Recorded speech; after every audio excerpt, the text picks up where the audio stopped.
Hey guys, Fox here. Time for another Game Gots video. I haven't done one in a while because I haven't been picking up a whole lot of stuff, but I do have a bit of a collection that I've gotten over the last couple months. But we'll go ahead and start off with a limited run release of a Game Boy game that's actually quite expensive, and I believe it was only released in PAL territories, and that is Trip World. So it's nice to see a re-release of this because just the original cartridge alone costs hundreds, maybe $1,000. So it's nice to see this. It's a fun little platform game done by Sunsoft.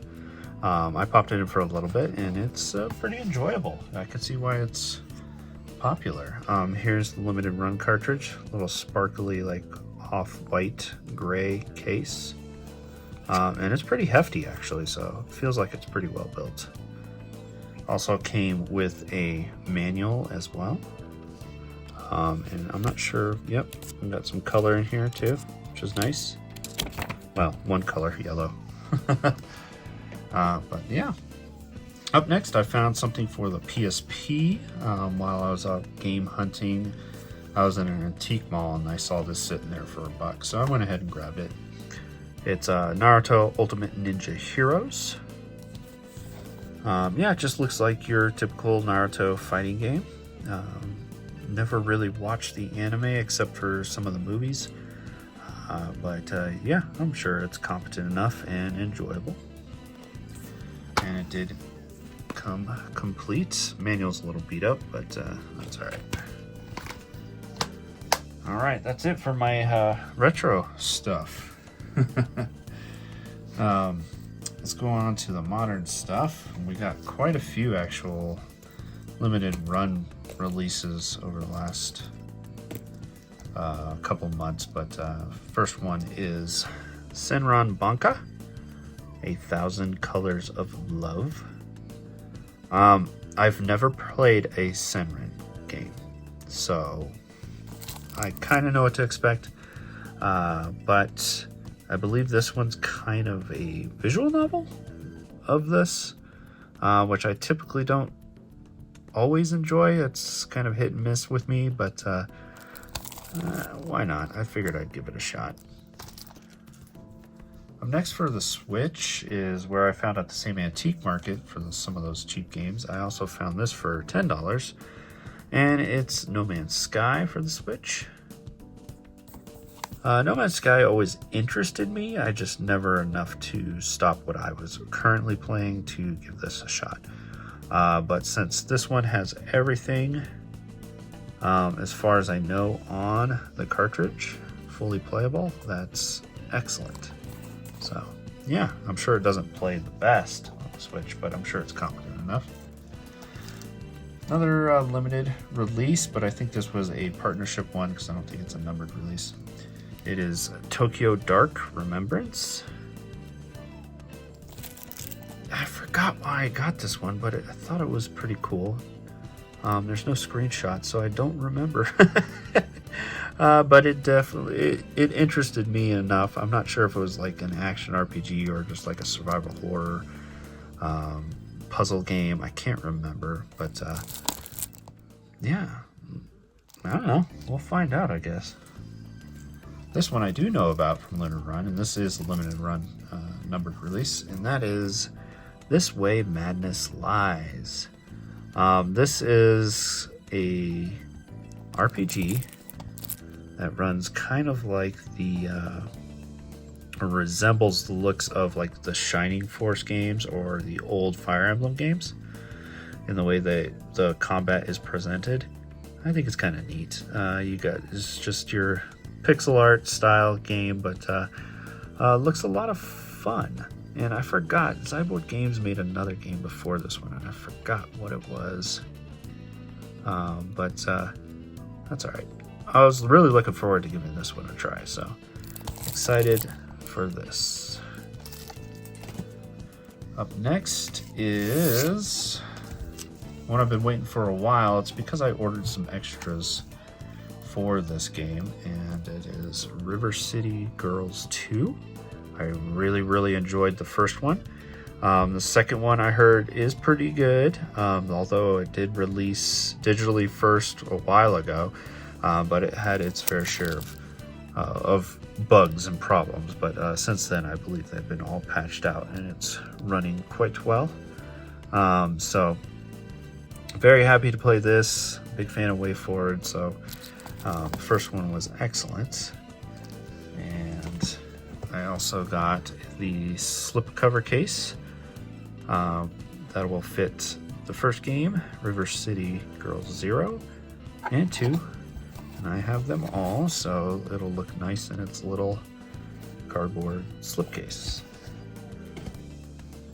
And along with that, I also got the collector's edition for the PS5 on top of that. So let's crack this sucker open and take a look at the contents. Doesn't look like it's much. Here's the game. It comes in this faux NES like sleeve, game sleeve. That's kind of weird for PS5 games, considering it doesn't sit all the way in there. Whatever.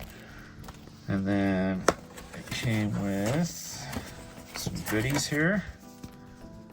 Well, not a lot of goodies, but we got the original game soundtrack, which is awesome because the first soundtrack was pretty killer. And this one's pretty good. We got 2 discs here, so excited to listen to that. And it also came with what looks like to be a poster. Yep, it's of the cover. This cover right here. So that's cool. Not too bad. I think there was an even more ridiculous collector's edition that you could get for the game, but I didn't bother with that. Kind of trying to limit how many collector's editions I take in, because a lot of them just come with some junk that I never even display. You got to have some good items in those things for me to want it, and I think the biggest reason I went for this one is because it had that full soundtrack disc in there, so that was worth it to me. I do enjoy good art books too, if those are available, and sometimes figures. Lately they've been overpricing on figures. I'm looking at Persona 3 Reload being a main culprit. That one was really expensive for a tiny ass figure, so it doesn't make sense. Anyway, moving on to more PS5 releases. Those of you who've watched my previous video, I did an unboxing of the collector's edition for this game right here, which is just a collection of Trails of Cold Steel 3 and 4 on the PS5. 2 discs, have both discs on here, and a pretty sizable manual inside. Speaking of Persona 3 Reload, here it is right here. I probably should have just waited to buy this, hindsight, because I'm not going to get to this game anytime soon. I'm currently playing the next game I'm going to show you. But I've heard actually really good things about this, so this is really enjoyable. I'm hoping that I do get to it this year, though, after I finish a couple other games. But right now, I'm currently playing Like a Dragon Infinite Wealth. Really, really enjoying this one. You kind of get lost in these Like a Dragon games, which is great, though. It's oddly relaxing, really, really fun to play. All the mini games are really fun, and just wandering around Honolulu, Oahu, it's it's really cool. The story gets deep, but the rest of it is just a lot of fun. I absolutely love Like a Dragon and this one so far. But after this, I plan on playing either Unicorn Overlord, or I may go into maybe Final Fantasy Rebirth, but I'm not sure. I might actually go for Unicorn Overlord. That one looks really interesting and very different to me, something new. So that's what's enticed me to play that over Final Fantasy VII Rebirth, but we'll see. Onto some non-games but gaming related items here. I got another Sega Freaks card that I did not have, especially for Lunar Eternal Blue. And here it is right here. I think this completes the little subset of Sega Freaks cards. And I now have all of the Lunar Eternal Blue cards. Very cool. Let me flip that sucker over. Up next, I have a little soundtrack disc. I got this from YouTube buddy, Stevos Primo. He got a huge lot of soundtracks, gaming soundtracks, and he had a few extras that he did not need, and he messaged me to see if I wanted any of them. And I said, yeah, I'll grab this one right here. Persona 4 Arena original soundtrack. This one's probably pretty banging, so I was happy to pick this one up from him.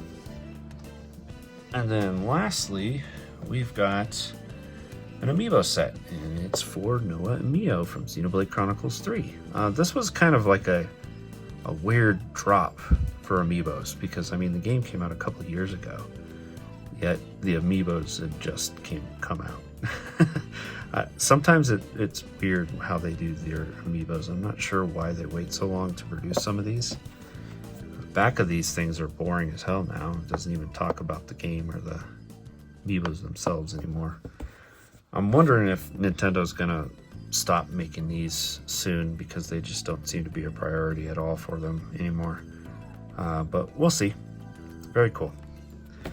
All right, guys, that's the pickups for January and February, I guess, of 2024. And thanks for watching.